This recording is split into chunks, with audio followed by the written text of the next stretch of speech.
Good morning. Welcome to another episode of Weekday Wisdom. Sure, I'm glad to have an opportunity to be with you this morning. I don't know if all of you are sports fans or not. I used to watch a lot of basketball. I used to play a fair amount of basketball.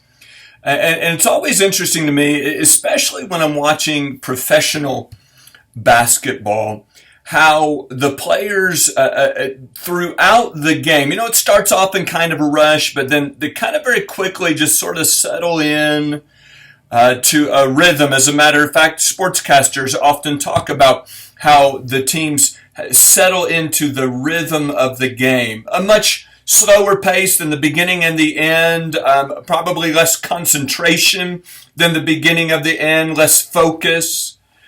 I think, again, that's especially true in professional sports. There certainly are moments when it's exciting. There's a tremendous amount of effort or focus in the game. But if you watch, the full amount of focus and attention really doesn't come until the end of the game. Especially if it's a close game and if there's a lot on the line to if you win or if you lose. And you kind of ask yourself the question sometimes, why didn't they play this way the whole game? You see a team that they've just been trailing the whole game, and then it gets to the end, and it's like all of a sudden they put the real effort into it, and now they're winning? Why didn't they do that the whole game? But here's what happens is at the end of the game, as the game draws near, there's a much bigger sense of urgency. The reality of that buzzer going off for the final time motivates the players to give it all they've got. Because once that buzzer sounds, it's over. There's no changing anything. Now, with that illustration in mind, I have a very simple thought for us this morning. Our passage comes from 1 Peter chapter 4, verse number 7. The Bible says, "But the end of all things is at hand. Be ye therefore sober, and watch unto prayer." Now, I'm no prognosticator. I have no desire to try to guess or calculate the time when Christ is going to return, and believers will be ushered out of this world. 7 awful years of tribulation will be ushered in, and the Lord will return to reign. I don't know when that's going to happen. I don't want to try to guess it, but I do believe that it could be any moment. I do believe that it's soon. I know that it's sooner today than it was yesterday. And with everything that is happening in the world, you name it, earthquakes, pandemics, unrest, and on, there's certainly cause for us to believe that it could be very, very soon. Have you noticed that more and more people are talking about the return of the Lord?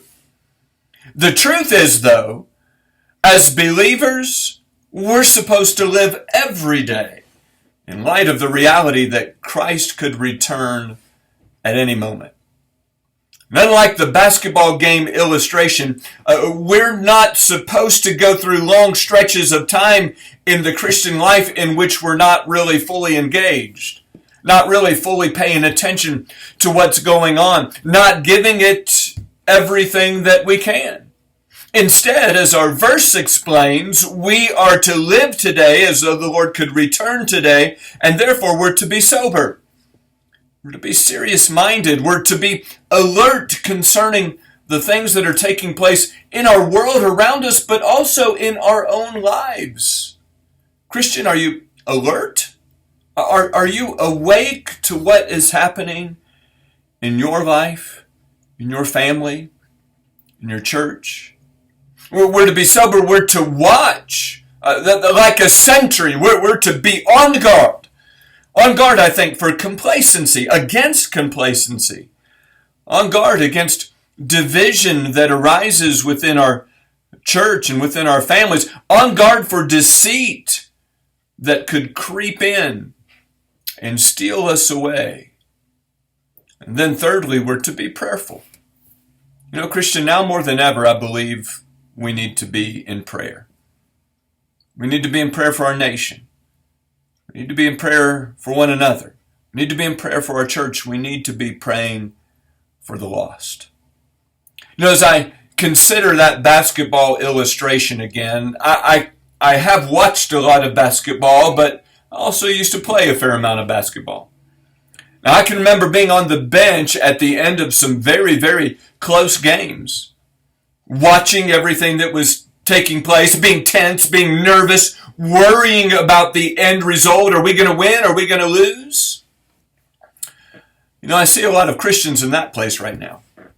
I've sat there myself, watching the news, watching what's taking place in and around us in our communities, being nervous, being tense. What's happening? Are we going to win? Are we going to lose? But you know, there were also some times when I was in the game at the end, playing out those last minutes, giving it all I had.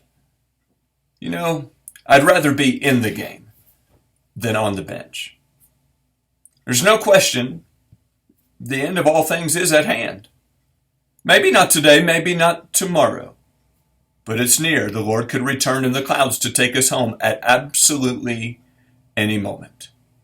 With that in mind, are we just settled in on cruise control, going with the rhythm of life? Or are we living out the day as though the Lord could turn today?